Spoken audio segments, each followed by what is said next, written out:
Innal hamdalillah nahmaduhu wa nasta'inuhu wa nastaghfiruh wa na'udzu billahi min shururi anfusina wa min sayyiati a'malina may yahdihillahu fala mudilla lahu wa may yudlil fala hadiya lahu wa asyhadu an la ilaha illallah wahdahu la syarika lahu wa asyhadu anna Muhammadan 'abduhu wa rasuluh sallallahu alaihi wa ala alihi wa ashabihi wat tabi'in wa man tabi'ahum bi ihsanin ila yaumiddin wa sallama tasliman katsira.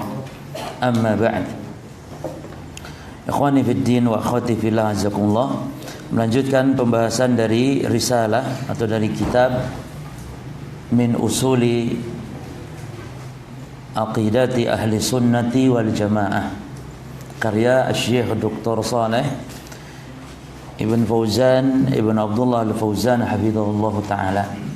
Kitab ini menjelaskan tentang masalah pokok-pokok, dasar-dasar, pondasi-pondasi akidah ahli sunnah wal jamaah. Ada sekitar 9 pokok yang dijelaskan oleh beliau, dan itu yang poin-poin pentingnya ya. Kita masih di muqaddimah, belum memasuki ke isi daripada kitab, belum memasuki kepada pokok-pokok akidah ahli sunnah wal jamaah. Kita masih di muqaddimah tentang bahwa di awal-awal kaum muslimin itu bersatu di bawah naungan petunjuk Rasul sallallahu alaihi wasallam ya. Kemudian ada upaya-upaya untuk memecah belah umat dari orang Yahudi, orang-orang munafik, tapi semuanya diselamatkan karena adanya bimbingan langsung dari Rasulullah sallallahu alaihi wasallam.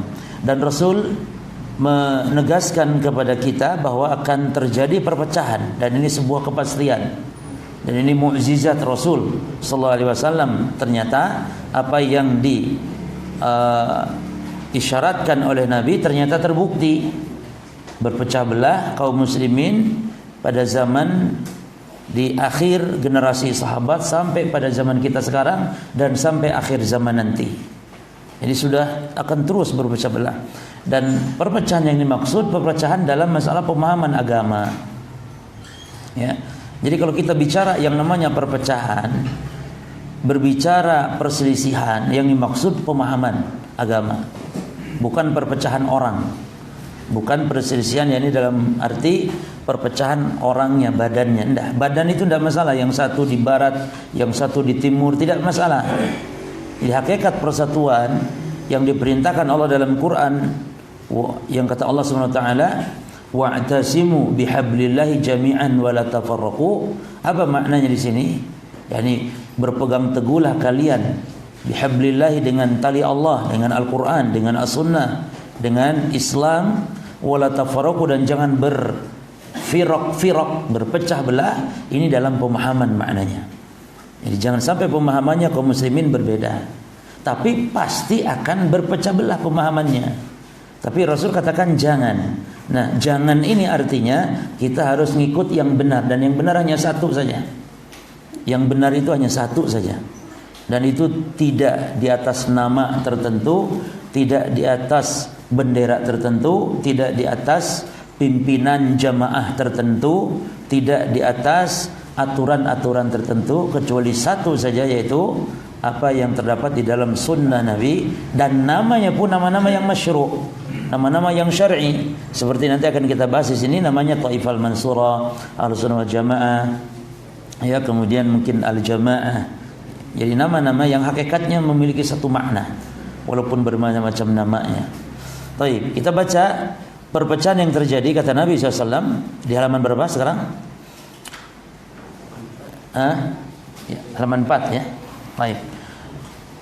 Sumaqala al-muallif hafizahullah, berkata muallif semoga Allah menjaganya, itu Syekh Dr. Saleh Ibn Fauzan bin Abdullah Al-Fauzan hafizahullah, wa qala sallallahu alaihi wasallam, dan bersabda Rasulullah sallallahu alaihi wasallam. Ini dalil yang menunjukkan umat ini akan berpecah belah. Kata beliau, ibtaraqatil yahudu, Yahudi telah ibtaraqat, berpecah belah, ala 71 firqatan. Bacanya itu firqatan, bukan furqatan. Firqatan, yakni kepada ihda, ini Yahudi ya. Yahudi berapa? Ihda was-sab'in, 71 kelompok. Firqah itu kelompok.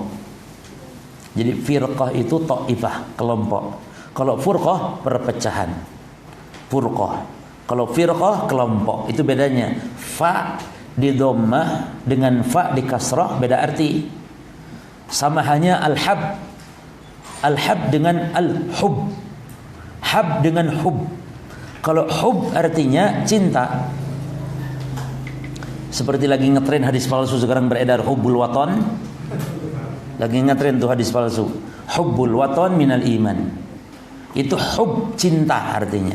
Tapi kalau hab artinya biji-bijian, kacang, kedelai, itu hab. Ya. Hab dengan hub beda.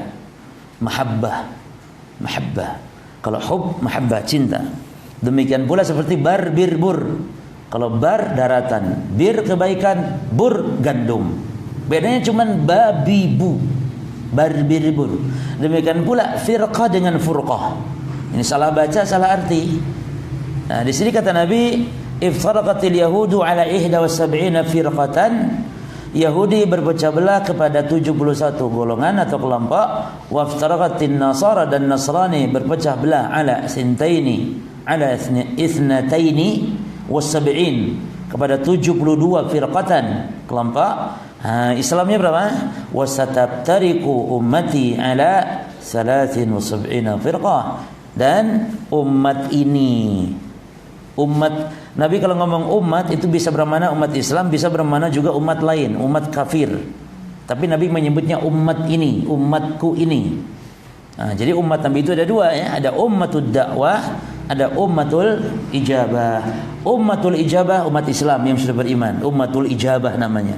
Kalau ummatul dakwah itu siapa saja yang kafir, belum beriman kepada Nabi tapi hidup di zaman Nabi Muhammad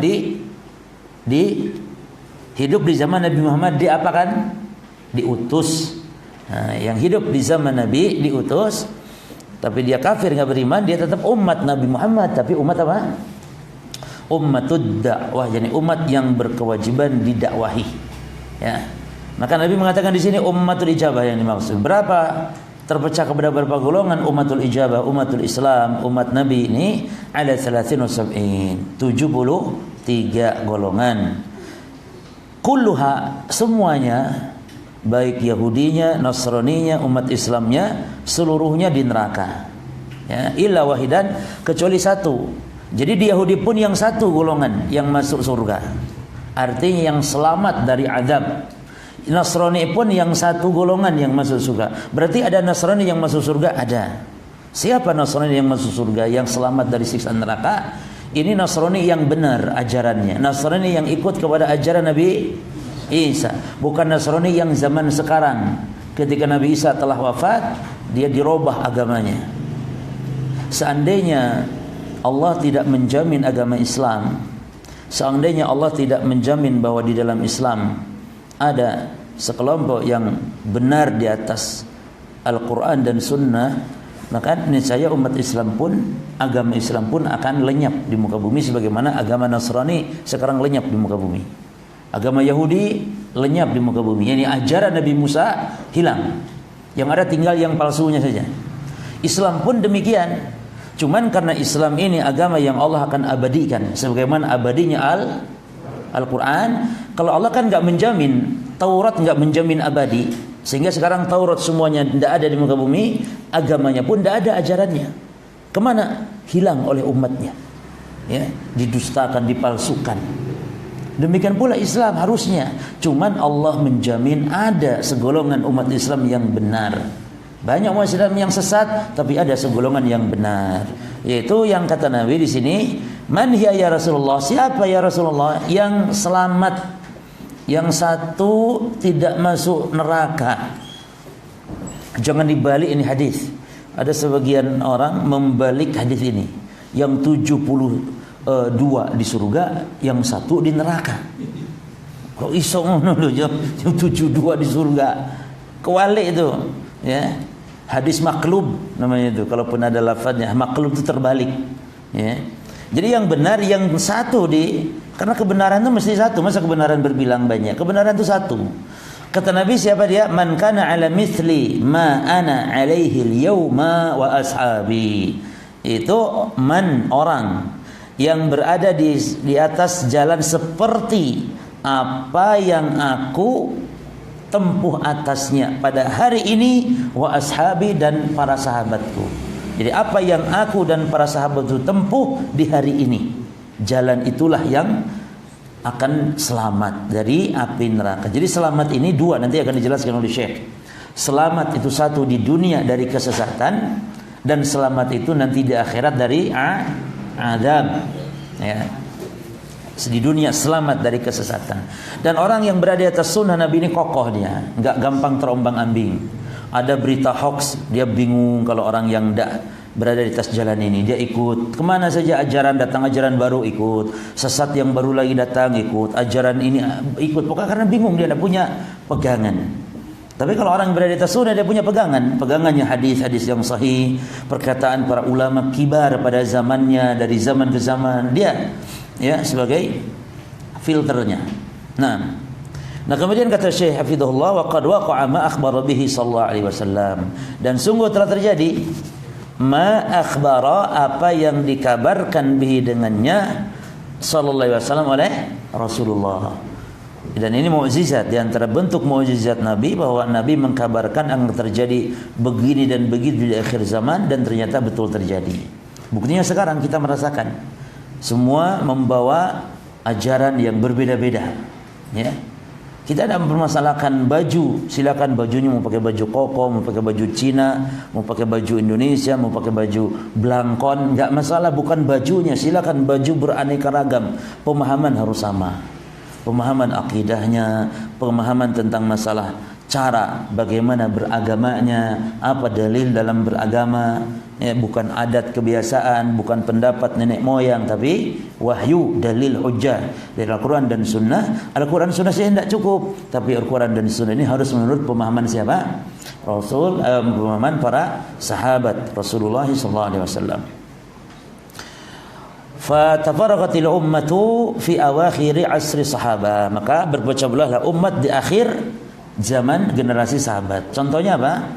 Contohnya muncul kesesatan-kesesatan itu di akhir generasi sahabat.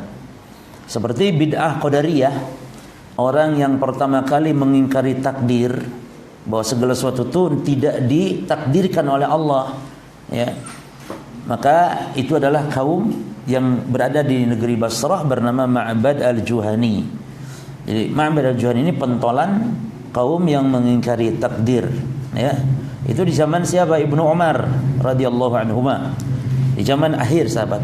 Walakin hadha at-tafarruq lam yu'athir katsiran fi kiyan al-ummati tilata 'asr al-qurun al-mufaddalah. Tapi ya, hadha at-tafarruq, perpecahan ini, lam yu'athir katsiran, tidaklah yakni berpengaruh besar. Yani ada tapi tidak sebesar yakni pengaruh pada zaman kita sekarang, pada zaman itu, ya.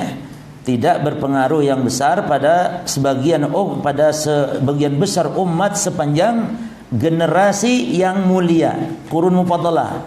Ini pada zaman generasi yang mulia itu sahabat, tabi'in, tabi'ut tabi'in. Itu generasi mufaddalah disebutnya. Sahabat, tabi'in, tabi'u tabi'in. Sahabat meninggal semua sahabat, muncul generasi baru tabi'in. Tabi'in meninggal semuanya, muncul generasi baru tabi'u tabi'in. Baru setelah itu zaman atba' tabi'it tabi'in, seperti kalau imam-imam yang 4, ya, generasi itu. Nah pada zaman generasi yang 3 ini, karena Nabi telah menjamin dia sebaik-baik generasi, ada perpecahan, ada penyimpangan-penyimpangan, tapi pengaruhnya kepada umat tidak sedahsyat sekarang. Kalau zaman dulu tidak terlalu besar pengaruhnya. Sebab kata beliau, alati asna alaiha Rasulullah, sebab 3 generasi ini dipuji di atasnya oleh Nabi sallallahu alaihi wasallam biqauli, dengan sabdanya khairukum, dalam lafaz khairu nas, dalam lafaz yang lain. Adapun khairul qurun itu tidak benar hadis itu. Khairul qurun, sebaik-baik abad, sebaik-baik qurun, ya abad, generasi. Yang benar itu khairukum sebaik-baik kalian atau khairun nas sebaik-baik manusia. Kata Nabi dalam hadis yang dibawakan Syekh Hafizahullah, khairukum sebaik-baik kalian itu qarni, generasiku. Yani sebaik-baik kalian umat Islam secara umum ya, kum di sini sebaik-baik kalian wahai umat Islam, kata Rasulullah, adalah qarni, generasiku, sahabat. Satu. Summa, kemudian alladzina, orang-orang yalunahum, setelah mereka, berikutnya.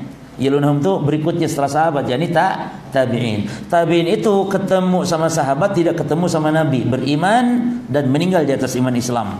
Itu tabi'in. Kalau sahabat ketemu sama Rasul, iman kepada Rasul dan mati di atas iman dan Islam. Jadi kalau sahabat ketemu dengan Rasulullah, 1 detik 1 menit ketemu, berhadapan-hadapan, apalagi mengucap assalamualaikum, itu sahabat namanya. Jadi luar biasa sekedar pertemuan tok. Ya. Oleh karena itu pernah ada ungkapan dari Al-Imam Abdullah bin Al-Mubarak rahimahullah. Beliau ini ditanya tentang keutamaan seorang tabi'in yang dikenal sebagai khalifah, tapi dia tabi'in. Artinya tidak ketemu sama Rasul, tapi dikenal hebatnya tabi'in ini. Disebut sebagai khalifah yang kelima. Saking hebatnya dalam ketakwaannya, kezuhudannya dalam memimpin umat, keadilannya, ketegasannya, kezuhudannya, waraknya. Siapa beliau ini? Umar bin Abdul Aziz.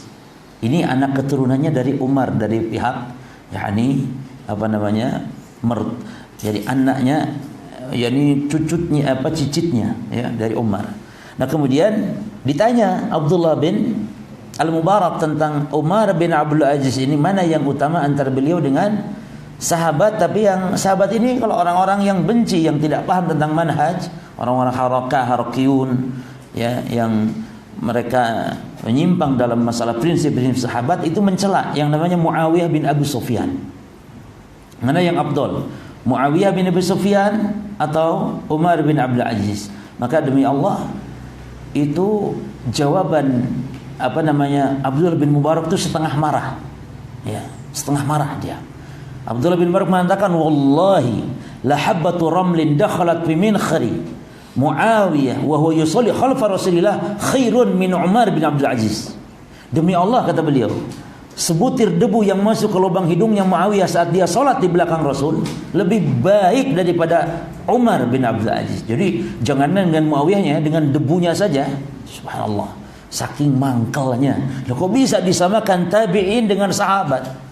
Yang kata Nabi, kalau kalian infak sebesar gunung Uhud emas, itu tidak ada apa-apanya, tidak bisa mengalahkan infak sahabat walaupun 1 genggam makanan. La tasubu ashabi wa li nafsi Muhammadin biyadihi law anna ahadakum anfaqa mithla Uhudin dhahaban ma balagha mudda ahadihim wala nasifahu. Kalau kalian infak sebesar gunung Uhud emas, ya, infak sebesar gunung Uhud emas, uang yang tidak mungkin, tidak ada jemaah. Saking Nabi ingin menunjukkan ketidakmungkinannya, kemustahilannya. Ada orang yang bukan sahabat menandingi, mengalahkan amalan-amalannya sahabat. Saking mustahilnya Nabi katakan, seandainya kalian berinfak sebesar gunung Uhud emas, itu tidak bisa mengalahkan infak sahabat 1 genggam makanan. Kan luar biasa. Maka sehebat apapun orang selain sahabat, tidak boleh dikatakan sama, apalagi melebihi keutamaan para sahabat Rasulullah sallallahu alaihi wasallam. Dan itu sekedar pertemuan tok nih. Luar biasa. Walaupun hidup sejaman dengan Rasul, tapi tidak ketemu dengan Rasul, maka tidak memiliki keutamaan sebagai seorang sahabat. Seperti Najasyi. Ya. Tapi Najasyi punya keutamaan walaupun dia tidak ketemu Rasul, walaupun bukan status sahabat. Ya, punya keutamaan karena dia direkomendasikan oleh Nabi sebagai orang soleh. Ketika Najasyi meninggal, kan itu Nabi menyolatkan salat gaib bersama para sahabat di Madinah. Ya, waktu itu tidak ada SMS, nggak ada WA, nggak ada WhatsApp, nggak ada internet, telepon, tidak ada, tapi wahyu. Nabi diberitahukan bahwa Najasyi meninggal dunia, lalu Nabi mengatakan kepada sahabat, hari ini telah meninggal rajulun saleh, seorang lelaki saleh. Nah, kalau Rasul yang ngomongnya lelaki saleh, ini bukan basa-basi jemaah. Ya, kalau kita kan, masya Allah antum ini saleh sekali, basa-basi kalau kita mah. Kalau Rasul mah enggak, itu langsung ponis surga itu namanya. Kalau ini fulan baik, ya sudah. si fulan dicintai Rasul, ini maknanya sudah surga. Ya. Taib. Mana lagi tadi? Usumma ladina yalunahum, lalu generasi setelah tabi'in, yaitu tabi'u tabi'in. Qala rawi, berkata rawi yang meriwayatkan hadis ini, yani la adri, saya tidak tahu, ya, saya tidak tahu dzikra ba'da qarnihi, ya, setelah menyebutkan generasi tadi, qarnaini au thalathah, apakah 2 generasi atau 3 generasi? Karena Nabi kan thumma alladhina yalunahum thumma alladhina yalunahum thumma alladhina yalunahum thumma alladhina yalunahum thumma alladhina yalunahum, ini enggak tahu berapa kali gitu, lupa gitu rawi. Cuman banyak riwayat yang sahih yang tegas adalah 2 kali saja setelah sahabat. Ada yang riwayat itu sampai 3 kali. Kalau 3 kali berarti generasi tabi'u tabi'it tabi'in, pengikut tabi'in, pengikut tabi'u tabi'it tabi'in. Kalau memang 3 kali disebutnya, berarti 4 generasi dengan sahabat. Karena 1 generasi itu cukup berapa tahun jemaah sekitar, ya 100, ya 100 tahun, 1 abad itu. Nah, wadhalika, kenapa pada zaman itu, pada zaman sahabat, tabi'in, tabi'ut tabi'in, perpecahan itu tidak berpengaruh besar kepada sebagian besar umat ini. Karena wadhalika liwafratil ulama, karena pada saat demikian itu banyaknya wafar, yakni wafrah itu banyak, melimpahnya para ulama, minal muhadditsin wal mufassirin wal fuqaha'i bima fihim ulama'ut tabi'in wa atba'ut tabi'in wa la'immatul arba'ah wa talamidhihim. Karena banyak ulama dari kalangan al-muhadditsin, minal muhadditsin. Apa muhaddisin artinya? Ahli hadis.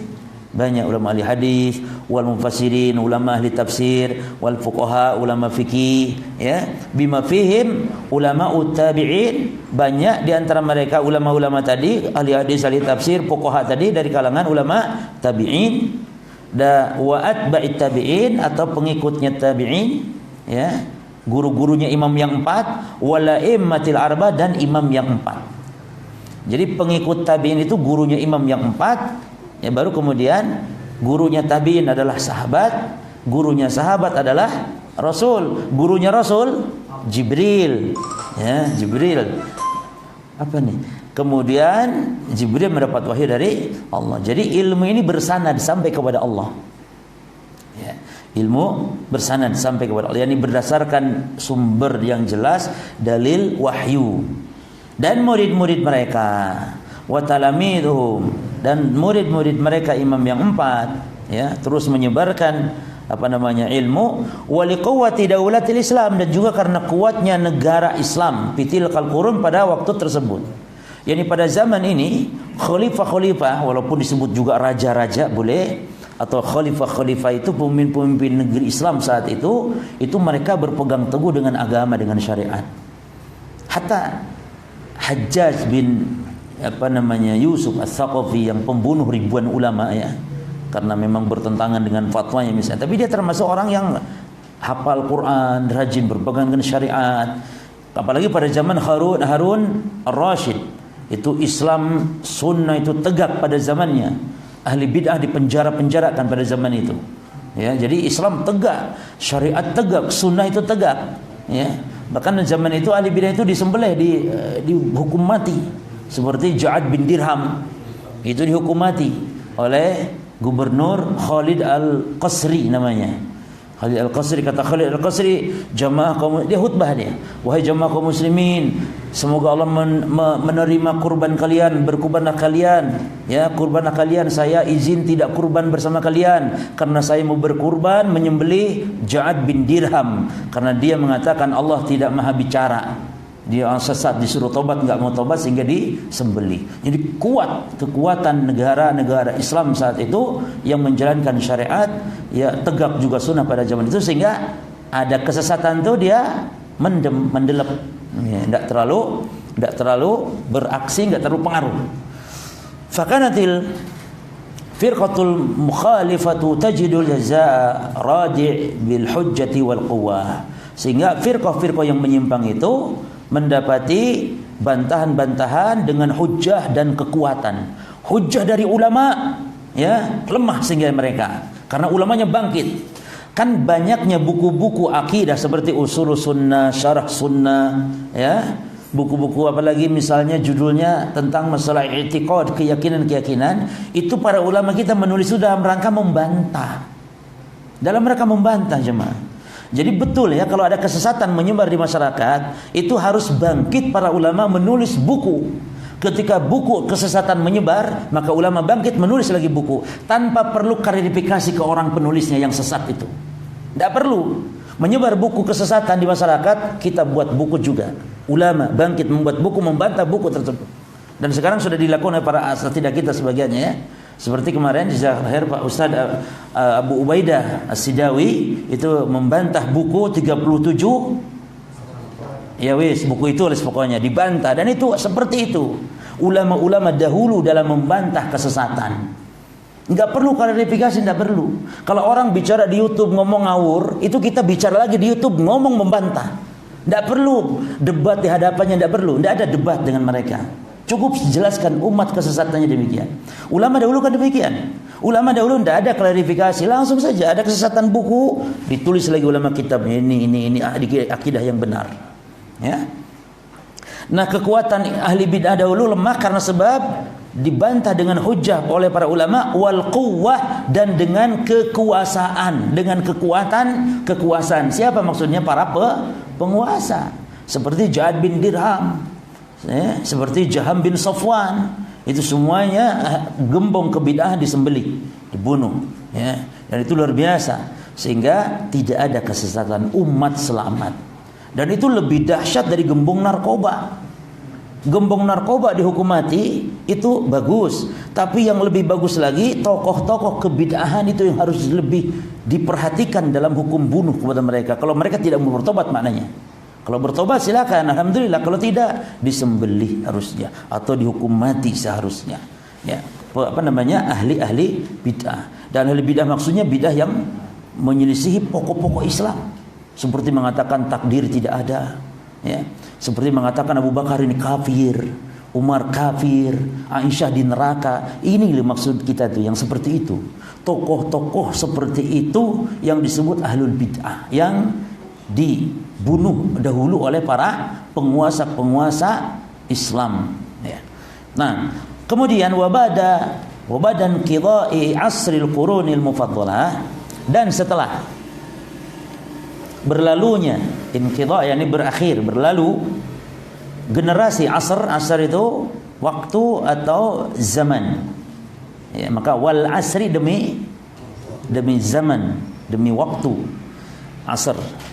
Dan setelah berlalunya generasi generasi al-mufaddalah yang tiga tadi, yang utama mulia, yang tiga seperti sahabat, tabi'in, ikhtalatul muslimun bighairihi min ashabid diyanatil mukhalifah, maka kaum muslimin mulai berbaur, ya, dengan kaum selain mereka, dengan kaum selain muslim kafir, yakni siapa? Min ashabid diyanat, dari para pemeluk diyanat. Apa diyanat?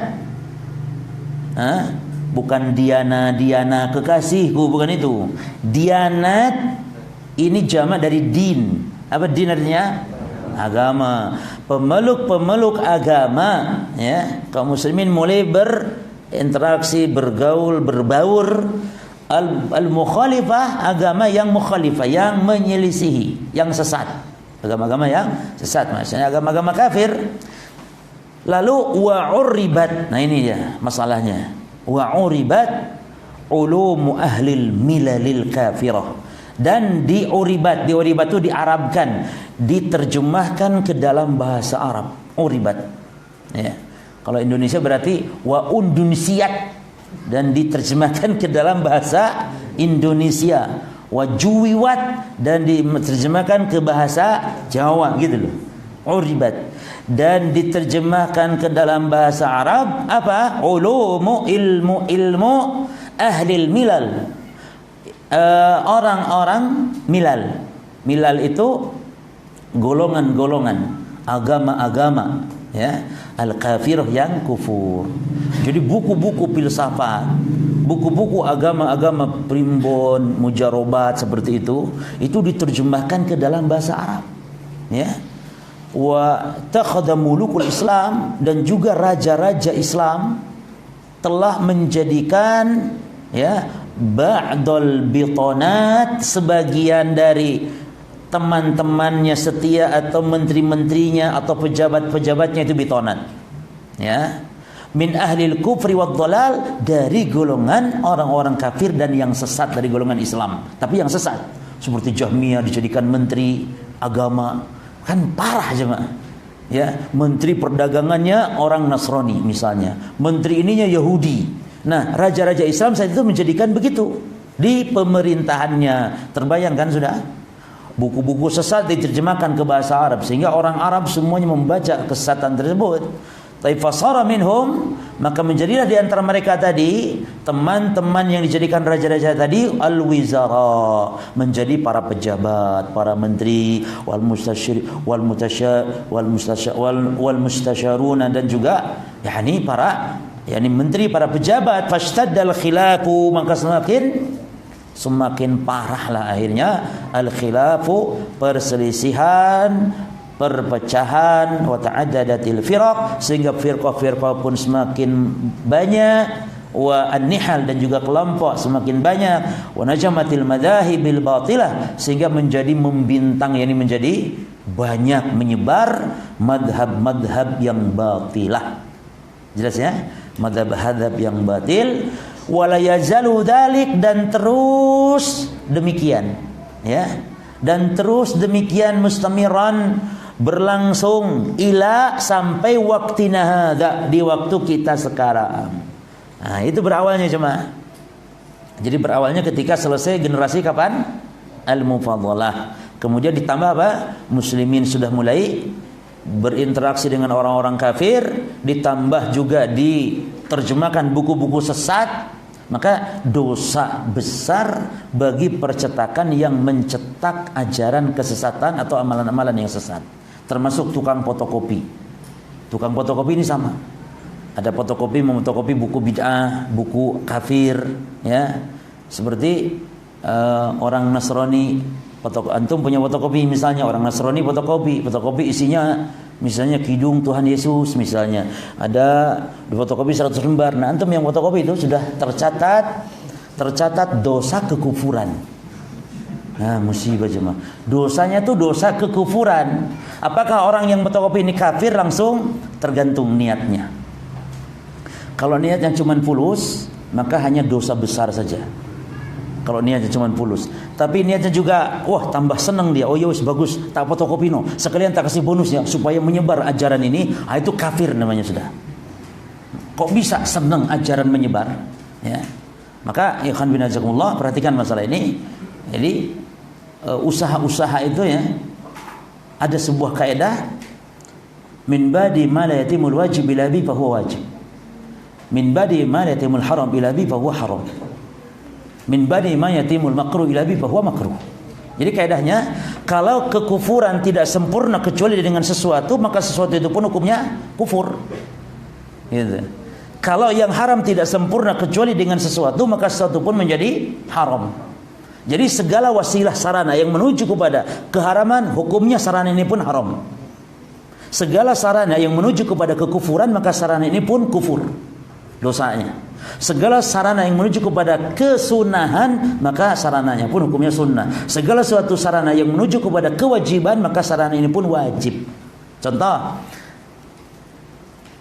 membeli minyak wangi itu sunnah kalau dipakai untuk sholat.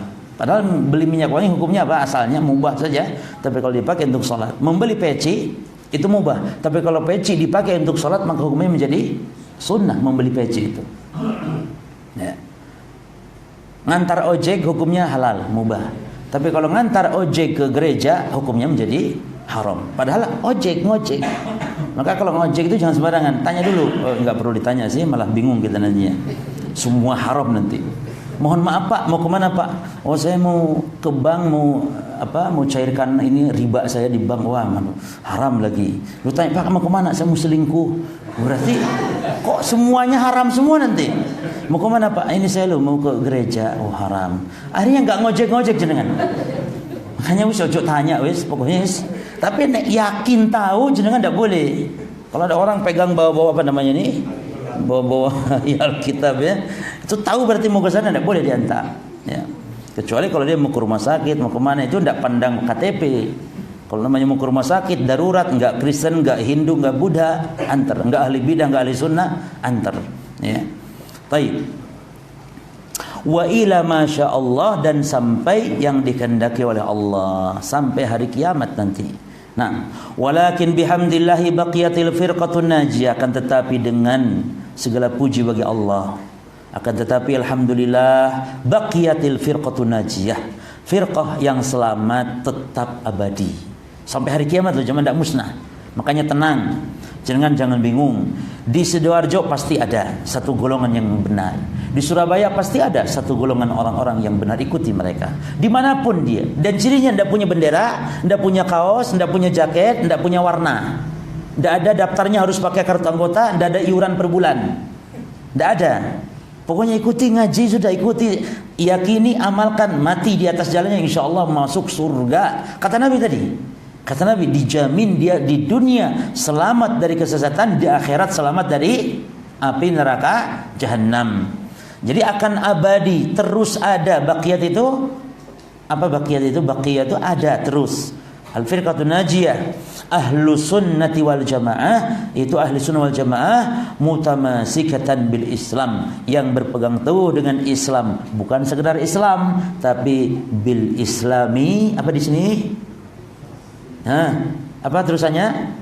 Sahih. Berarti ada Islam yang tidak sahih. Nah, ya, jadi jangan bangga dulu saya Muslim, jangan bangga dulu saya Islam, tapi harus Islam yang sahih, bukan Islam yang sesat. Ya. Maka kata Imam bin Jauzi, ketika ada orang Yahudi masuk Islam tapi masuk ajaran Mu'tazilah, oh kata Imam bin Jauzi, keluar dari mulut buaya masuk ke mulut, mulut apa aja keluar dari mulut buaya, karena masuk Islam tapi salah di Islamnya, malah masuk aliran Mu'tazilah yang mengingkari sifat-sifat Allah, yang tidak percaya kepada takdir, yang pelaku dosa besar itu kafir kekal di neraka, dan banyak ajaran-ajaran Mu'tazilah yang sesat, ya, yang mereka menghalalkan darahnya para penguasa, yang mereka mengkafirkan saudara yang muslim, yang mereka banyak kesesatannya, Mu'tazilah, Jahmiyah, dan nanti akan kita bahas di sini. Di kitab ini ada firqah-firqah yang menyimpang. Lo baru muqaddimah ya akhi. Baik, ya tafadhal.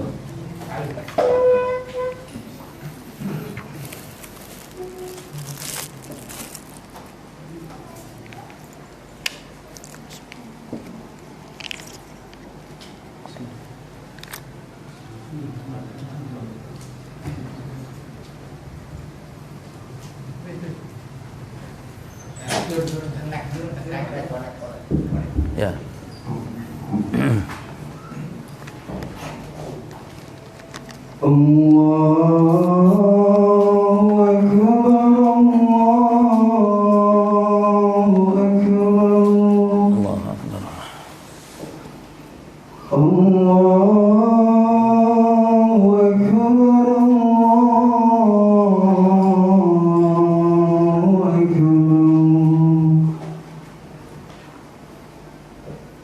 أشهد أن لا إله إلا الله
حي على الفلاح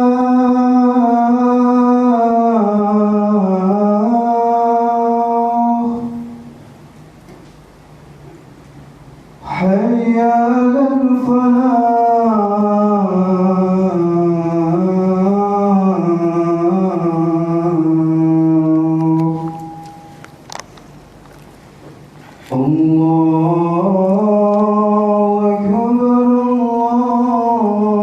الله أكبر لا إله إلا الله.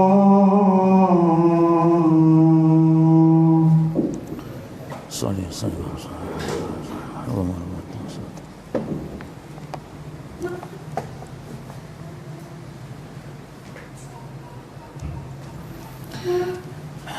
Bismillah, alhamdulillah, wassalatu wassalamu ala rasulillah wa ala alihi wa ashabihi wa man walah, amma ba'd. Ikhwani fid din wa akhwati fillah, azani Allah wa iyyakum. Kita lanjutkan. Berkata Syekh hafizahullah taala, walakin bihamdillahi taala baqiyatil firqatun najiyah. Akan tetapi dengan memuji Allah azza wajal, alhamdulillah kita ucapkan bahwa al-firqatun najiyah itu tetap ada.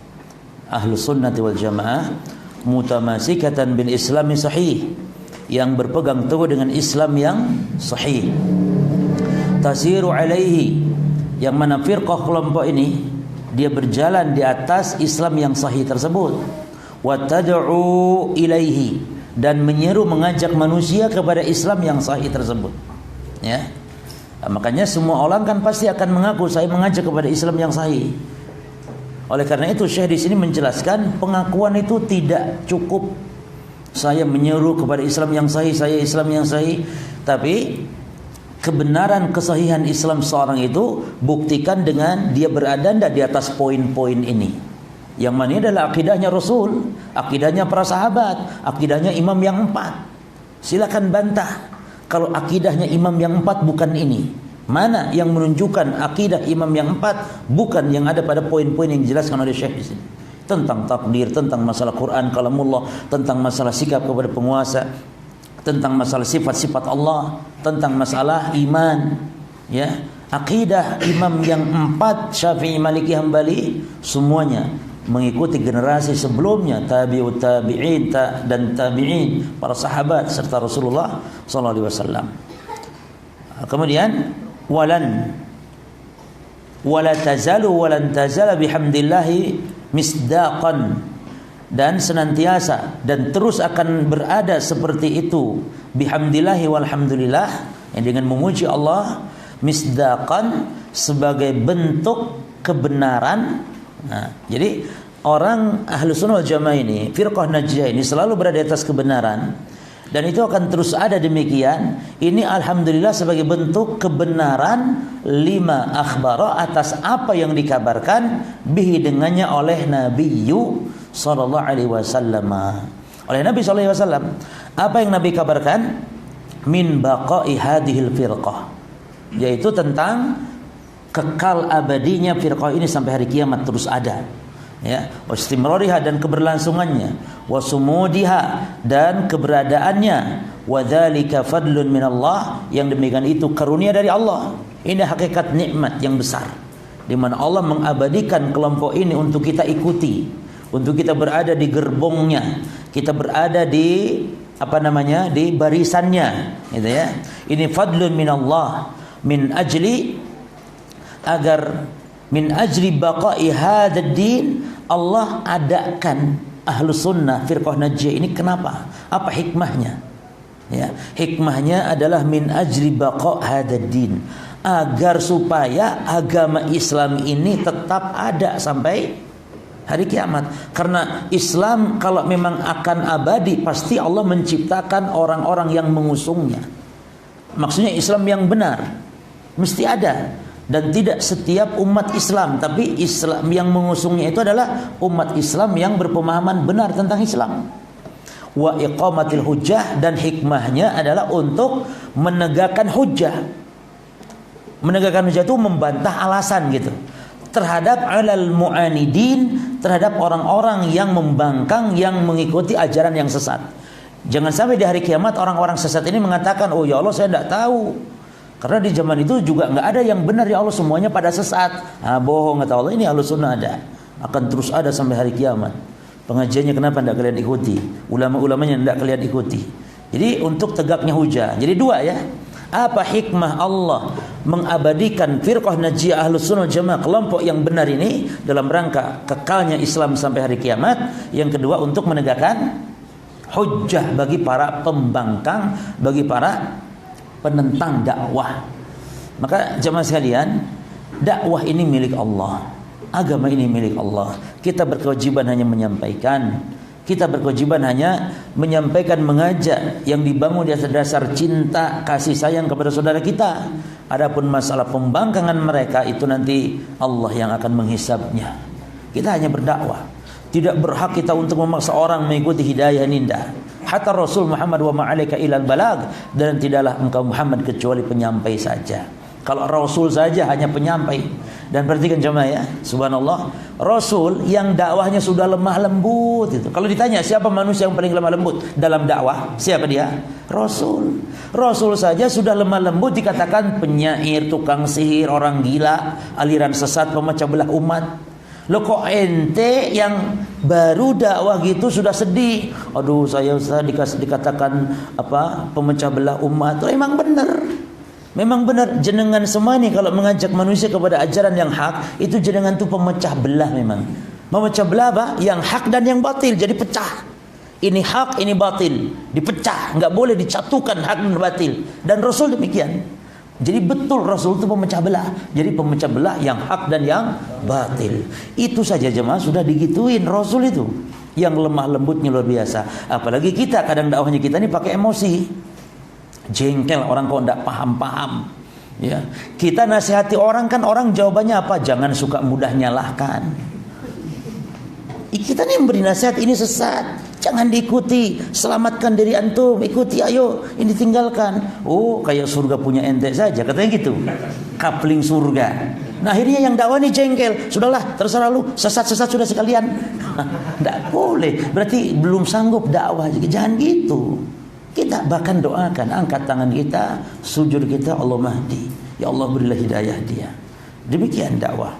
Baik. Kemudian inna hadhihi ta'ifatal mubarakah. Sesungguhnya at-taifah mubarakah, kelompok yang penuh berkah ini ya, adalah tumatsilu makana alaihi sahabatu. Dipraktekan. Jadi kalau kita ingin kelompok yang berkah, kelompok yang selamat ini, dia dipraktekkan oleh apa yang para sahabat berada di atasnya. Ya, ma'ar Rasul sallallahu alaihi wasallam, bersama Rasul. Jadi kita lihat saja prakteknya Rasul bagaimana dalam beragama dengan para sahabat, bagaimana mereka cara berakidahnya, bagaimana mereka cara ibadahnya, bagaimana mereka akhlaknya. Kan ada yang pemahaman yang sekarang ini, yang sudah lama sebenarnya pemahaman ini. Jadi begini katanya, akidahnya salafi, akhlaknya tablighi katanya, politiknya ikhwani. Loh kok ngono, ajaran apa itu? Akhlak, akidah, suluk ya harus Rasul semuanya. Kok bisa? Akhlak, emang salafi enggak berakhlak emang? Begitu kan berarti konsekuensinya. Ahlus Sunnah wal Jamaah harus berakhlak kepada Allah, kepada makhluk. Akidahnya harus lurus seperti akidah salaf. Demikian pula suluknya, yakni dalam metode dia beragama harus benar sesuai dengan Rasul dan para sahabat. Itu namanya manhaj gado-gado kalau gitu. Ada lontong, ada sayuran, ada tempe, ada tahu, ada kerupuk, ada emping, gado-gado udah itu. Yani akhlak tablighi, akidah salafi, lalu ikhwani, ntar kesananya lagi apa enggak tahu lagi ya. Taib. Jadi harus seperti yang dipraktikkan Rasul dan para sahabat di dalam apa? Fil qauli wal amali wal i'tiqadi. Ini dia. Tidak ada kaulnya tablighi, amalnya ikhwani, i'tiqadnya salafi. Tidak. Semuanya harus salafi. Semuanya harus salafus saleh, Rasul dan para sahabat makna salafi itu. Kama qala sallallahu alaihi wasallam, sebagaimana Rasul bersabda, hum man kana ala misli ma ana alaihi al-yauma wa ashabi. Mereka adalah orang yang berada di atas jalan yang seperti aku dan para sahabatku tempuh. Taib. Innahum baqiyatun salihatun minal ladzina qala Allahu fihim. Sesungguhnya mereka itu ya akan tetap ada, ya, akan tetap baqiyatun salihah. Mereka itu adalah baqiyah salihah minal ladzina qala. Jadi mereka itu makhluk yang terus ada gitu. Yang Allah Azza wa Jalla telah firmankan fihim tentang mereka itu siapa? Allah berfirman di surah Hud ayat berapa? Di surah Hud, kok enggak ada di sini? Surah Hud ayat berapa? Baik. Nah, surat Hud, falaula kana minal qurun min qablikum ulu baqiyatin. Nah ini dia. Maka kenapa tidak ada kana minal qurun, umat-umat sebelum min qablikum kalian, ulu baqiyatin, yang memiliki keutamaan. Oh, ulu baqiyatin itu berarti yang memiliki keutamaan, yanhauna 'anil fasadi fil ardi, yang mereka itu apa? Melarang berbuat kerusakan di muka bumi. Jadi kaum yang baqiyah, yang yakni ulu baqiyah, yang memiliki keutamaan, yakni keutamaan yakni maksudnya kesalehan, baqiyatun salihah. Ya, jadi jangan sampai kita yang Allah sebutkan dalam ayat ini, di mana kata Allah illa qalilan, kecuali sedikit, mimman anjayna minhum, yang selamat dari, yakni sebagian kecil antara orang yang telah kami selamatkan di antara mereka. Ini rata-rata mereka binasa karena sebab apa? Karena sebab jemaah sekalian, orang meninggalkan berbuat kebaikan, berdakwah, tidak melarang kerusakan, berbuat kerusakan, tidak melarang kemungkaran, tidak memerintahkan kebaikan, sehingga dia kaum menjadi binasa. Ada tapi sedikit kata Allah. Nah, kenapa kalian tidak menjadi seperti mereka, menjadi kaum yang berbuat kebaikan, berbuat islah, memperbaiki, melarang kemungkaran, melarang kerusakan di muka bumi. Itu maknanya. Jadi Ahlus Sunnah wal Jamaah itu selalu berdakwah, mengajak, melarang keburukan, melarang kesyirikan, kebid'ahan, ya. Dan ini hakikat dakwah. Jadi dakwah itu bukan sekedar mengajak saja tapi melarang. Bukan sekedar menyeru tapi melarang. Menyeru kepada tauhid, menyeru kepada sunnah, menunjuk kepada taat, dan melarang syirik, melarang bid'ah, melarang lawannya yaitu maksiat, dosa dan maksiat. Dan itu yang berat. Kalau memang dakwah itu hanya sekedar mengajak, maka risikonya tidak terlalu besar. Kemudian asmaul firqatin najiyah wa ma'naha, nama-nama firqah najiyah dan maknanya. Nama-nama firqah najiyah. Kita ini harus bangga dengan nama Islam, karena Allah telah menamakan kita dengan nama yang sangat indah. Jadi kita ini istimewa sekali jemaah. Kaum yang dulu-dulu itu Allah enggak namakan dengan nama yang indah, tidak. Kaum yang dulu Allah namakan dengan Yahud, Nasrani, ya. Tapi kita dinamakan, dan kita juga tidak dinamakan dengan Muhammadi atau Muhammadiyah, tidak. Tapi kita dinamakan Allah dengan nama wasamahumullahu muslimin. Kita ini dinamakan oleh Allah sebagai kaum yang muslimin. Apa artinya muslimin? Orang-orang yang menyerahkan diri kepada Allah. Artinya umat Islam ini, umat Muhammad ini, ya, itu adalah kaum yang berserah diri kepada Allah. Artinya kaum yang paling banyak memenuhi panggilannya para rasul. Ini diantara karakteristik umat Islam. Kalau umat dahulu kepada Nabi Rasul itu banyak membangkang, jemaah. Banyak membantah. Ingat bagaimana umat Nabi Musa, Bani Israel, diperintah nyembelih sapi sama Nabi Musa. Itu kan luar biasa. Tanya macam-macam, hampir enggak melakukan kata Allah. Hampir. Ya Musa, sapi ini sing kaya apa Musa? Orang bingung aku. Ngono umat dahulu. Terus sapinya tuh begini-begini kata Musa. Terus warnanya kaya apa? Nah, tanya warna. Terus warnanya itu yang menyenangkan kalian. Sapi yang merah menyenangkan kalian warnanya. Terus Musa, saya tahu apa sih bekasnya membajak sawah atau yang masih baru? Banyak tanya. Tapi umat Islam ini tidak diperintah apa oleh Rasulnya, langsung sami'na wa ata'na. Maka kita dinamakan Allah muslimin. Maka kita harus bangga. Kok mau-maunya menamakan dengan nama yang lain?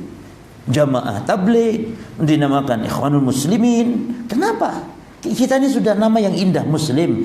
Adapun nama-nama ini, Firqatun Najiyah, Ahlus Sunnah wal Jamaah, ini adalah nama yang menunjukkan kepada sifat Islam itu sendiri. Menunjukkan kepada sifat Islam itu sendiri. Tapi beda dengan ahli bid'ah. Ahli bid'ah itu kan menamakan diri mereka, kelompok mereka, ajaran mereka, kadang menamakan kepada pendirinya. Seperti Jahmiyah misalnya. Bangga dia, saya Jahmiyah. Apa itu Jahmiyah? Ya pengikut Jaham bin Safwan. Wong kita pengikut Muhammad saja loh. Kita tidak mengatakan Muhammadiyah. Muhammadi kan berarti.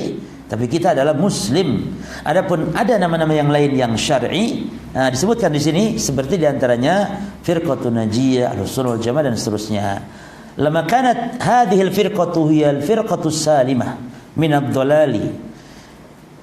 Manakala firqah ini firqah yang salimah, yang selamat min ad-dhalali, dari kesesatan, tatallab al-amru ma'rifat asma'iha wa alamatiha liyuqtada biha. Maka kita berusaha untuk mencari, mengenal nama-namanya, wa alamatiha, dan alamat dan tanda-tandanya.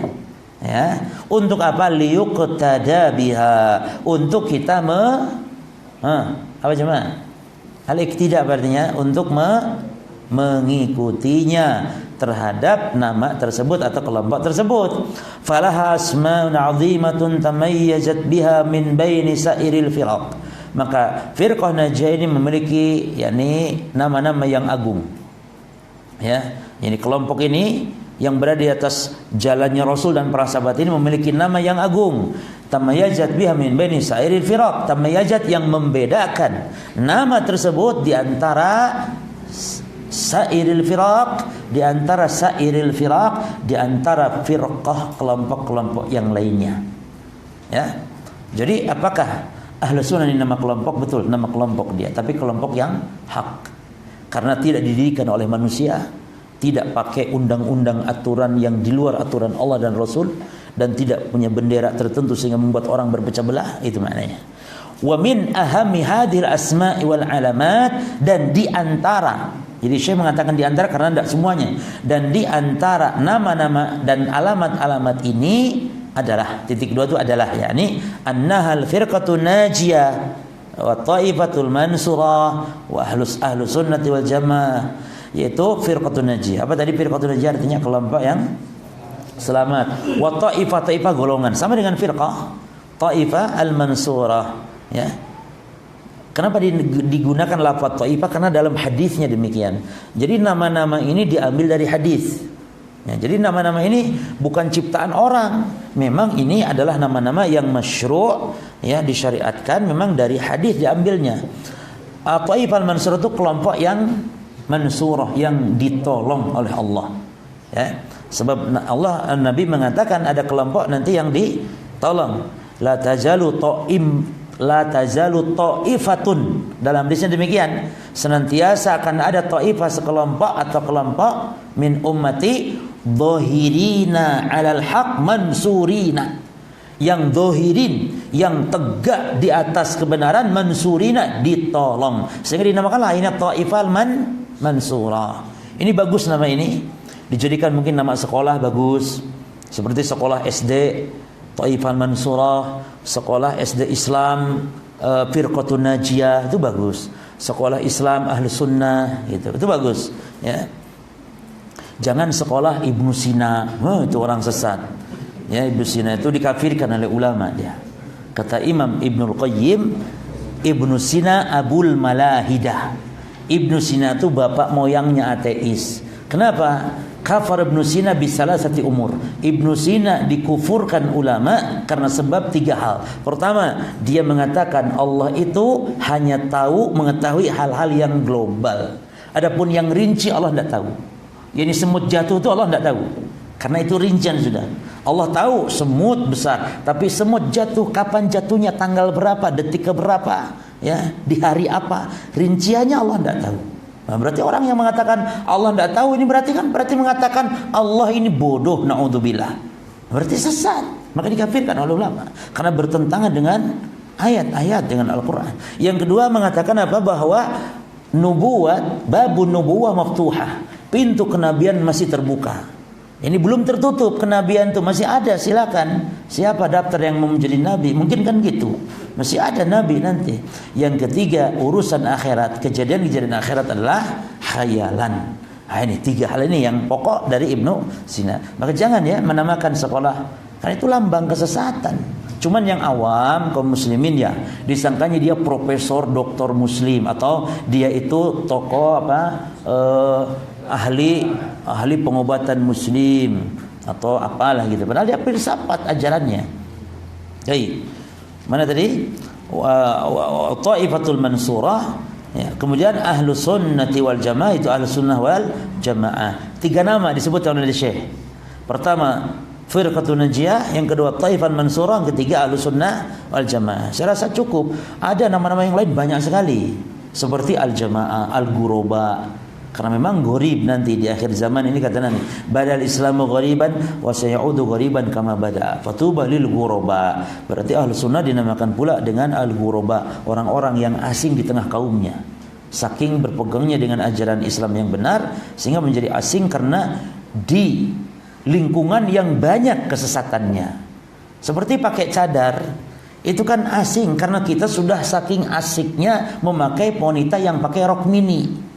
Sehingga ketika wanita pakai cadar asing dia, karena sudah kebiasaan pakai rok mini. Maka sekarang kalau mau kuliah di UIN itu syaratnya wanita pakai rok mini. Nggak boleh pakai cadar kalau mau di sana, karena dilarang oleh rektornya.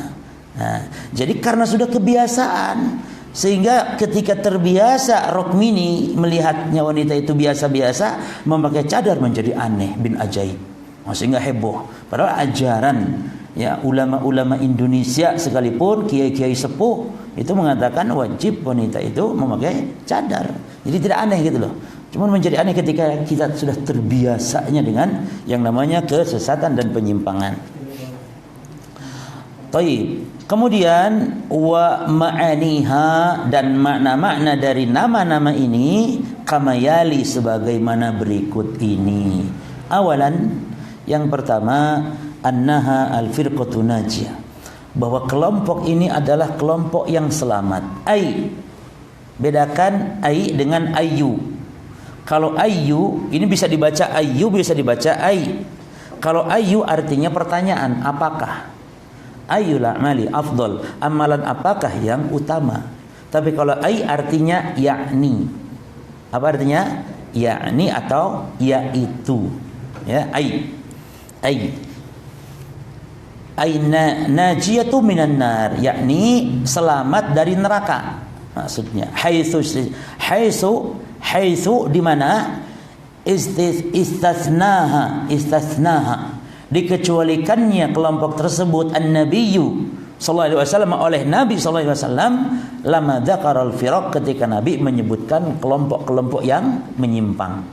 Ketika Nabi menyebutkan kelompok yang menyimpang, Nabi kecualikan satu, maka berarti selamat dari neraka. Itu makna dari firqatun najiyah. Jadi kalau ditanya apa makna firqatun najiyah? Selamat. Selamat dari apa maknanya? Nabi yang sebutkan. Wa qala, kata Nabi bila bersabda, kulluha finnari illa wahidatan. Seluruhnya di neraka kecuali satu. Satu yakni laisat finnar, yakni bukan di neraka. Kalau tidak di neraka di mana? Di surga, karena di akhirat cuma 2 aja, tidak ada yang ketiga. Mungkin kontrakan lain tidak ada kontrakan lain. Imma surga, imma neraka. Pilihannya 2 toh. Ya. Tsaniyan, yang kedua, anna tatamassaku bi kitabillahi wa sunnati rasulih sallallahu alaihi wasallam. Bahwasanya kelompok-kelompok tadi, nama-nama tadi, firqah najiyah, taifan mansur, al-sunnah jamaah, dia itu berpegang dengan kitabullah dan sunnah rasulnya sallallahu alaihi wasallam.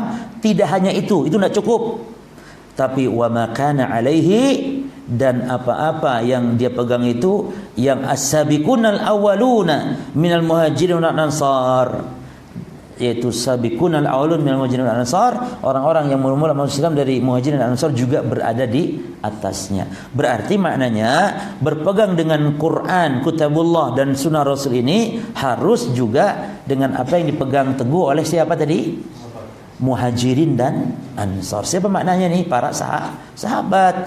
Taib, haitsu qala fiha, di mana? Jadi terjemahkan haitsu itu apa? Di mana ya. Walaupun dalam EYD katanya menurut guru bahasa Indonesia itu kurang tepat kata di mana itu katanya ya. Kalau kita nulis ngarang dalam pelajaran mengarang bahasa Indonesia ada kata-kata Muhammad dan Zaid pergi ke warung. Di mana dia di warung tersebut minum kopi. Nah, kata di mana ini katanya kurang tepat. Karena nanti di mana itu dijawab di sini gitu. Ya, di mana padahal maksudnya bukan itu ya. Tapi tidak tahulah, yang penting maknanya itu seperti itu. Haitsu, di mana qala fiha, bersabda fiha tentang masalah ini siapa dia? An-Nabi sallallahu alaihi wasallam. Yakni maksudnya para sahabat itu loh yang menjadi tolak ukur kitab dan sunnah. Apa kata Nabi? Hum man kana ala misli ma ana alaihi al-yauma wa ashabi. Ini harusnya tadi ada ujian dulu ya, antum baca dulu yang kemarin. Apa besok insyaallah ya. Ya, baca dulu. Jadi supaya benar ndak mengharokati ndak itu. Ya, jangan-jangan cuma dilihat doang ndak diharokati cuma. Manfaat kita mencoret-coret kitab pertama ya kita bisa sambil merojaah di rumah. Bacaan kita benar. Yang kedua kita tahu nih ustaz sampai mana bahasnya. Berarti sampai yang paling akhir dicoreti. Nek kitab bersih ya kayak orang yang tidak punya jenggot, berarti nggak bisa sampai mananya nggak tahu, jelas ya. Maka mana yang kitabnya bersih ada nggak di sini? Ada kitabnya masih bersih, nggak ada coretannya, nggak boleh ya, harus ada coretan, harus wajib harus ada coretan. Nanti yang penting coret-coret gitu, coretin ya ini dengan ilmu faedah-faedah dicatat. Nah. Taib salisan yang ketiga, anna ahlahum ahlu sunnati wal jamaah, dan bahwasanya ahlah itu artinya orang-orang yang mengikuti ya kelompok ini. Mengikuti maknanya apa? Meyakini, mengamalkan apa yang diajarkan dalam kelompok ini. Itu mereka disebut ahlu sunnah wal jamaah. Jadi orang yang mengikuti firqah najiyah, ya, orang yang mengikuti kelompok yang selamat ini dia adalah disebutnya Ahlus Sunnah wal Jamaah. Fahum, dan Ahlus Sunnah wal Jamaah ini mereka ini yatamayyazuna, dibedakan bimizataini, dengan dua pembedaan azimataini yang agung. Apa itu? Al-mizatul ula, pembedaan yang pertama, atau mizah itu keistimewaan yang pertama. Jadi mereka diistimewakan dengan dua keistimewaan besar, atau mereka dibedakan dengan dua perbedaan besar dibanding kelompok lain. Maknanya al-mizatul ula tamassukuhum bi sunnati Rasul sallallahu alaihi wasallam, berpegang teguhnya mereka dengan sunnah Rasul, maka disebut ahlu sunnah ya. Hatta saru ahlaha, sehingga menjadilah dia sebagai orang ahlu sunnah ya, orangnya ahlu sunnah ini orang yang berpegang dengan sunnah. Bi khilafi sairil firaq, berbeda. Bi khilaf itu artinya berbeda, bukan perselisihan di sini ya. Bi khilafi, berbeda dengan sairil firaqi, firqah yang lainnya. Fahiya, mereka itu kalau firqah yang lain, kelompok golongan yang lain, tatamassaku bi araiha, berpegang teguhnya itu bukan kepada sunnah Rasul, bukan kepada apa? Pendapatnya atau ro'yunya. Maka beragama dengan pakai ro'yu, yang penting pokoknya enak ya, menurut saya benar kok, menurut saya. Wa ahwaiha, dan hawa nafsunya, seleranya. Wa aqwali qadatiha, dan perkataan pemimpinnya. Nah, kadang-kadang mereka mengagungkan bukan sabda-sabda Rasul, bukan perkataan-perkataan sahabat. Kalau kita kan berkata Ibnu Umar, berkata Abu Hurairah, Ibnu Abbas, berkata Aisyah. Kalau kita kan gitu. Nah, tapi mereka pemimpin tokoh golongan ini. Fahiya latun sabu ila sunnah, maka kelompok mereka itu latun sabu, tidak dinisbatkan, tidak disandarkan kepada apa? Kepada sunnah. Ini ciri khasnya.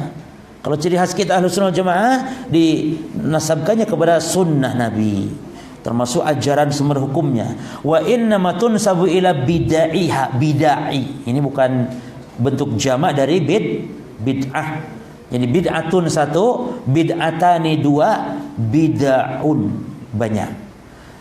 Akan tetapi tunsabu disandarkan, dinasabkan ila bidayah kepada kebidahannya, atau wadhalalatiha, dan nama mereka itu disandarkan kepada kesesatannya. Ya. Kalau kita kan penyandaran nama ini kepada apanya? Kepada ajarannya Ahlus Sunnah, karena memang berpegang dengan sunnah. Tapi kalau misalnya Qadariyah, ini nama Qadariyah disandarkan kepada apanya? Kepada kesesatannya, menolak takdir. Jahmiyah disandarkan kepada apanya? Tokoh pemimpinnya. Ya, Asy'ariyah, akidah saya Asy'ari. Asy'ari disandarkan nama ini kepada apanya? Namanya. Kenapa kok disandarkan kepada nama orang? Sebuah nama, sebuah laqab, sebuah ajaran, ya. Seperti kal qadariyati wal murjiati, seperti qadariyah dan murjiah. Murjiah itu sebuah kelompok atau sebuah pemahaman yang disebut murjiah karena sebab perbuatan mereka yang melakukan irja. Apa itu irja? Irja artinya takhir, mengakhirkan. Mengakhirkan apa? Mengakhirkan, yakni tidak memasukkan. Tidak memasukkan apa? Tidak memasukkan amal terhadap konsep iman. Jadi iman itu enggak perlu amal, cukup ucapan, cukup di hati. Itu murjiah namanya. Ya. Nah, nama-nama ini kan disandarkan kepada, bisa kepada pemimpinnya seperti seperti Jahmiyah, Asy'ariyah, Maturidiyah, Kulabiyah. Ya. Adapun Wahabi, gimana Wahabi? Kalau Wahabi tidak menyandarkan orangnya. Kalau Muhammad bin Abdul Wahhab itu ya ahli sunnah, cuman musuh Islam menjelek-jelekannya dengan melakabkan gelar yang buruk, yaitu Wahabi. Dan sebenarnya Wahabi nama Allah kan, Wahhab, Al-Wahhab. Kalaupun mau dikatakan oke, kami Wahabi, yakni kami mengikuti Al-Wahhab. Siapa Al-Wahhab yakni? Allah, mengikuti ajaran Allah. Au ila aimatihim, atau kepada pemimpin mereka, kal Jahmiyah sebagai contohnya seperti Jahmiyah. Au ila af'alihimul qabihah, atau kepada perbuatan jelek mereka. Seperti apa? Ar-Rafidhah. Kenapa dinamakan Rafidhah? Karena dia rafad. Rafad itu menolak. Menolak apa? Menolak Abu Bakar dan Umar sebagai khalifah. Menolak. Maka dinamakan dia Rafidhah, karena kejelekan perbuatannya. Wal khawarij, atau dan khawarij, dinamakan khawarij karena kharaja yakhruju, ya, karena dia keluar dari apa maknanya? Keluar, yakni memberontak, keluar dari ketaatan, memberontak kepada pemimpin, penguasa. Setiap penguasa yang dolim layak digulingkan, bila perlu dibunuh. Ya, karena dia sudah kafir. Karena dalam pandangan Khawarij, orang berbuat dosa itu kafir. Pemimpin yang zalim, ya jelas pemimpin itu kafir, maka halal darahnya, boleh dibunuh, digulingkan dan dibunuh. Nah, ini disandarkan nama Khawarij ini kepada perbuatannya yang qabihah, yang jelek. Ya. Cukup apa terus? Sebentar. Yang kedua lah, al-mizatu tsaniyah. Ciri khas yang kedua, keistimewaan yang kedua Ahlus Sunnah, annahum ahlul jamaah. Mereka itu orang yang bersatu. Jadi orang yang bersatu itu Ahlus Sunnah, walaupun mereka sedikit. Karena yang dimaksud persatuan bersatu itu lijtima'ihim 'alal haqqi, karena bersatunya mereka di atas kebenaran. Kita kaum muslimin tidak kenal dengan yang namanya Syekh Fauzan yang menulis kitab ini, tidak kenal dengan ulama-ulama lain, tidak kenal dengan ulama Mesir, tidak kenal dengan ulama Aljazair, ulama-ulama manapun tidak kenal. Tapi ketika satu pemahamannya, satu mereka di dalam hakikat persatuan. Ya, demikian, bukan badannya yang disatukan, pemahamannya. Wa adami tafarruqihim, dan tidak berpecah belah dalam pemahaman. Sikap terhadap para sahabat semuanya satu ucapannya. Maka lihat jemaah, lihat ustadz yang berada di atas sunnah, ulama-ulama yang berada di atas sunnah, semua perkataannya, ceramah-ceramahnya, dalil-dalilnya mesti tidak jauh, sama semuanya. Apa yang dia ceritakan sama, karena sumbernya sama. Tapi beda coba ustadz-ustadz yang menyimpang, ulama-ulama atau yang menyimpang, mesti yang satu ngalor, yang satu kadang ngomongin ngidul, bingung, nggak sama. Dikirnya aja beda-beda. Coba Kalau di kampung saya setelah sholat itu langsung Fatihah 7 kali. Di kampung lain lagi. Karena memang dalilnya tidak sama sumbernya. Kalau kita ini sumbernya sama. Nabi itu pakai hadis Muslim. Kata Sauban, Nabi kalau selesai menghadap ke kanan ke kiri dalam sholat itu membaca apa? Istighfar salatan, tsumma qala Allahumma antas salam minkas salam tabarakta ya dzal jalali wal ikram. Ini kan menyatukan seluruh umat manusia yang muslim. Dzikir seperti ini, semuanya seragam. Tapi di kampung-kampung kita lain-lain. Yang satu salawat nariyah, setelah sholat tuh salawat nariyah jemaah. Setelah sholat salawat nariyah itu di lain daerah. Kok tidak sama? Ya karena memang sumbernya beda-beda, tidak sama. Kalau ditanya dari mana sumbernya, bingung, tidak tahu. Ada sebagian dari buku mujarobat, sebagian dari buku-buku doa yang tidak jelas. Tapi coba kalau dengan kitab-kitab yang sama para ulama al-sunnah sama, ya. Nah ini contoh, salah satu contoh. Jadi bersatunya di atas pemahaman. Bi khilafil firqil ukhra, berbeda dengan firqah yang lain. La yajtami'un, mereka tidak bersatu alal haq, di atas kebenaran. Wa inna ma yattabi'una, kan tapi mereka mengikuti ahwa'ahum, hawa nafsu mereka. Lagi sa'i kemarin kan ada Garuda Pancasila atau ada apa lagi, kan tidak sama berarti. Padahal yang diajarkan ketika sa'i adalah zikir yang bebas. Yang penting zikir-zikir mutlak dan perbanyak membaca la ilaha illallah daula syarikalah lahul mulku wa lahul qadir. Di sofa marwah pun ada doa khusus, zikir khusus yang akan serupa seluruh muslim yang membaca sunnah Nabi SAW. Tapi yang tidak mestinya beda. Bahkan ada yang lagu hubul waton itu dan yang lain-lain nanti entah apa lagi yang muncul. Dan ini seolah-olah seperti dibuat jemaah. Seolah-olah seperti direncanakan hal seperti ini. Jadi ingin membuat kesan Islam Nusantara sepertinya. Dari mulai Pancasila, dari mulai hubbul watan, dari mulai ini mudah-mudahan Allah memberikan petunjuk kepada seluruh kaum muslimin, khususnya di negeri kita dan para ulama, para kiainya.